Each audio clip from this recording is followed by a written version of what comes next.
Everyone, welcome to my channel. అందరూ ఈరోజు లంచ్లోకి ఏం ప్రిపేర్ చేశారండి? నేనైతే ఈరోజు ఎగ్స్ కర్రీ ప్రిపేర్ చేస్తున్నానండి. Eggs and dry fish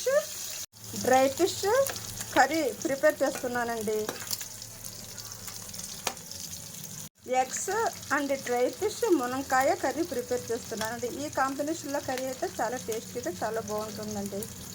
eggs and dry fish fry చేసి అయితే పక్కన పెట్టానండి. ఎగ్స్ డ్రై ఫిష్ ఫ్రై చేసుకున్నాం కదా, ఇప్పుడు అదే ఆయిల్లో ఆనియన్స్ పచ్చిమిర్చి కూడా ఇలా ఫ్రై చేసుకోవాలండి. లైట్ గోల్డెన్ కలర్ వచ్చినంత వరకు ఇలా కలుపుకుంటూ ఫ్రై చేయాలండి. ఇప్పుడు టేస్ట్కి సరిపడా సాల్ట్ వేసేసుకోవాలి. సాల్ట్ వేసుకున్న తర్వాత ఒకసారి ఇలా బాగా కలుపుకోవాలి. ఆనియన్స్ పచ్చిమిర్చి బాగా గోల్డెన్ కలర్లోకి అయితే వచ్చేసాయండి. ఇప్పుడు కటింగ్ చేసి పెట్టుకున్న టమాటో వేసేద్దాం. టమాటో వేసిన తర్వాత ఒకసారి బాగా కలుపుకోవాలండి. బాగా మెత్తగా పేస్ట్ లాగా అయినంత వరకు కలుపుకోవాలి. ఒక 5 నిమిషాలు ఇలా ఉంచేస్తే బాగా పేస్ట్లా మెత్తగా అయిపోతుందండి టమాటో జ్యూస్. ఆనియన్స్ టమాటో పచ్చిమిర్చి బాగా దగ్గరికి అయితే అయ్యిందండి. లైట్ గోల్డెన్ కలర్లోకి వచ్చిందండి. కొంచెం మెత్తగా పేస్ట్ లాగా అయితే అయ్యిందండి. ఇప్పుడు మునక్కాయలు వేసేద్దామండి. మునక్కాయలు కూడా వేసిన తర్వాత ఒకసారి బాగా కలుపుకోవాలి. ఒక 10 నిమిషాలు బాగా మగ్గిన తర్వాత ఇప్పుడు టేస్ట్కి సరిపడా కారం వేసేద్దామండి. కారం వేసిన తర్వాత ఒకసారి బాగా కలుపుకోవాలి.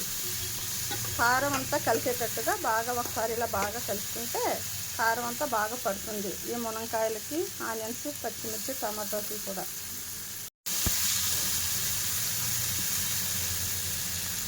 ఇప్పుడు ఎగ్స్ డ్రై ఫిష్ కూడా దీంట్లో వేసేయాలండి. ఎగ్స్ డ్రై ఫిష్ కూడా వేసేద్దాం. ఒకసారి ఇలా బాగా